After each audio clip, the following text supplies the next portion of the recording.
Peringottukara culture and charitable സൊസൈറ്റിയുടെ നേതൃത്വത്തിൽ ലോക തൊഴിലാളി ദിനാചരണത്തിന്റെ ഭാഗമായി KSRTCയിലെ ജീവനക്കാരനും രാംപ്രസ്ഥാൻ സംഘടന ഏർപ്പെടുത്തിയ മാനവശ്രീ പുരസ്കാര ജേതാവുമായ ഗിരീഷ് ഏറാട്ടിനെ വസതിയിലെത്തി അനുമോദിച്ചു.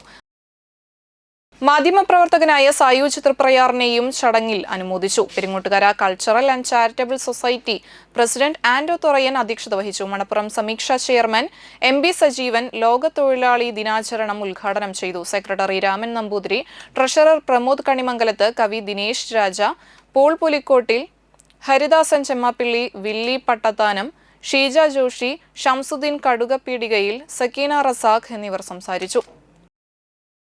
ലോക തൊഴിലാളി ദിനത്തിൽ ഇപ്പോൾ ഗിരീഷ് മാഷ് പറഞ്ഞ എത്രയോ മേഖലകളിൽ അദ്ദേഹം ജോലി ചെയ്തിരിക്കുന്നു. ട്യൂഷൻ മാസ്റ്ററായി, നമ്പൂരി യോഗക്ഷേമ സഭയുടെ ഉദ്യോഗസ്ഥനായി, അതുപോലെ LICയിലെ ഉദ്യോഗസ്ഥനായി, കേരള ഗവൺമെൻറ്റിൻ്റെ ഏറ്റവും ആവശ്യ സർവീസായ KSRTCയിൽ ഏറ്റവും ജനങ്ങളെ സേവിക്കുന്ന കണ്ടക്ടർ പദവിയിൽ അദ്ദേഹം ജോലി ചെയ്തുകൊണ്ടിരിക്കുകയാണ്. അപ്പോൾ ഇത്രയധികം മേഖലകളിൽ ജോലി ചെയ്ത അദ്ദേഹത്തെ ഈ തൊഴിലാളി ദിനത്തിൽ നമ്മൾ ആദരിക്കുന്നു എന്ന് പറഞ്ഞാൽ അതൊരു വലിയ കാര്യമാണ്. പെരിങ്ങോട്ടുകര കൾച്ചറൽ ആൻഡ് ചാരിറ്റബിൾ സൊസൈറ്റിയുടെ ഇങ്ങനെ നടത്തിയ ഒരു ആദരവ് ഒരു തൊഴിലാളി എന്ന നിലയിൽ, ഒരു സാംസ്കാരിക പ്രവർത്തകൻ എന്നുള്ള നിലയിൽ വളരെയധികം സന്തോഷമുണ്ട്. ഇങ്ങനെ ഒരു ആദരവ് ഇന്നത്തെ ദിവസം സ്വീകരിക്കാൻ പറ്റിയതിൽ വളരെയധികം കൃതാർത്ഥനാണ് എന്ന് മാത്രമാണ് ഈ സമയത്ത് പറയാറുള്ള എല്ലാവരും.